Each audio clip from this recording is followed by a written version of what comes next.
આવતીકાલે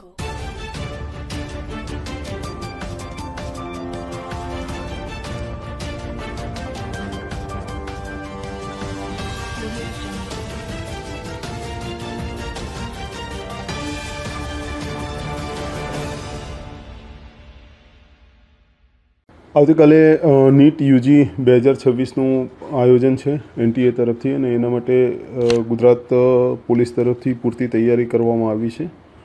લગભગ થોડા સમય પહેલાં શ્રી રિસ્પેક્ટેડ ડીજી સાહેબ દ્વારા એક વિડીયો કોન્ફરન્સનું પણ આયોજન થયેલું હતું, અને આ જે પરીક્ષા સુચારુ રૂપથી પૂરી થાય એ માટે જે પણ અન્ય એજન્સીસ છે, કેન્દ્ર સરકાર અને રાજ્ય સરકારની, શિક્ષણ વિભાગ, ગુજરાત સરકાર અથવા તો નેશનલ એનટીએ, અન્ય કોઈ જે એજન્સીસ છે એની સાથે અમે પૂરી રીતે સંકલનમાં છીએ. અને આવતીકાલે જે પણ વિદ્યાર્થીઓ પરીક્ષા કેન્દ્રો ખાતે પહોંચી રહ્યા છે, ચાહે બસ સ્ટેશન બસ મારફત પહોંચતા હોય, રેલવે મારફતે પહોંચતા હોય અથવા તો પોતાના પ્રાઇવેટ વાહનો મારફતે પહોંચતા હોય, તો સુચારુ રૂપથી પરીક્ષા કેન્દ્રો ખાતે પહોંચે, યોગ્ય રીતે ફ્રિસ્કિંગ થાય, પરીક્ષાર્થી પોતે સમયસર પરીક્ષા હોલમાં પહોંચી જાય ત્યાં સુધીની કાળજી ગુજરાત પોલીસ લઈ રહી છે. ફ્રિસ્કિંગ દરમિયાન જે કંઈ સૂચના આપવાની હતી એ સૂચના પણ આપેલી છે. પરીક્ષા પૂરી થયા પછી જે OMR સીટ્સ છે એના ટ્રાન્સપોર્ટેશનને લગતી, એના સિક્યુરિટીને લગતી જે પણ સૂચનાઓ આપવાની હતી એ પણ ફિલ્ડ યુનિટ્સને આપેલી છે. આ ઉપરાંત પરીક્ષા કેન્દ્ર ખાતે જે ક્રાઉડ મેનેજમેન્ટ છે એ ક્રાઉડ મેનેજમેન્ટ સંદર્ભમાં પણ અહીંથી મીન્સ સ્ટેટ પોલીસના તમામ ડિસ્ટ્રિક્ટ્સ અને સિટી યુનિટ્સને સૂચના આપેલી છે.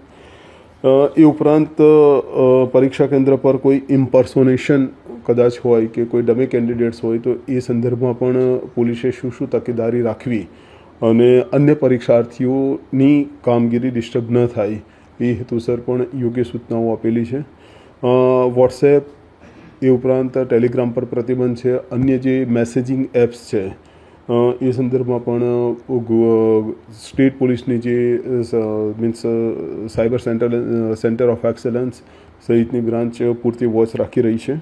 ઇન શોર્ટ, ગુજરાત પોલીસ તરફથી આવતીકાલે જે નીટની પરીક્ષા છે એનું સુચારુ રૂપથી આયોજન થાય અને શાંતિપૂર્ણ માહોલમાં પરીક્ષા પૂરી થાય એ સંદર્ભમાં તમામ તૈયારીઓ કરી લીધેલી છે. અમુક બાબતો, આ એક્ઝામમાં સૌથી મહત્ત્વની વસ્તુ જે છે એલિમેન્ટ ઓફ કોન્ફિડેન્શિયાલિટી છે, એટલે અમુક બાબતો હું આપની સમક્ષ ડિસ્ક્લોઝ નહીં કરી શકું. બટ હા, પેપરના ટ્રાન્સપોર્ટેશનથી શરૂ કરી પરીક્ષાર્થીઓને પેપરના ડિસ્ટ્રીબ્યુશન અને એના રિવર્સ ટ્રાન્સપોર્ટેશન સુધીની પૂરતી તૈયારીઓ અને પૂરતી સિક્યુરિટી ગુજરાત પોલીસે તૈયારી કરેલી છે. Thank you.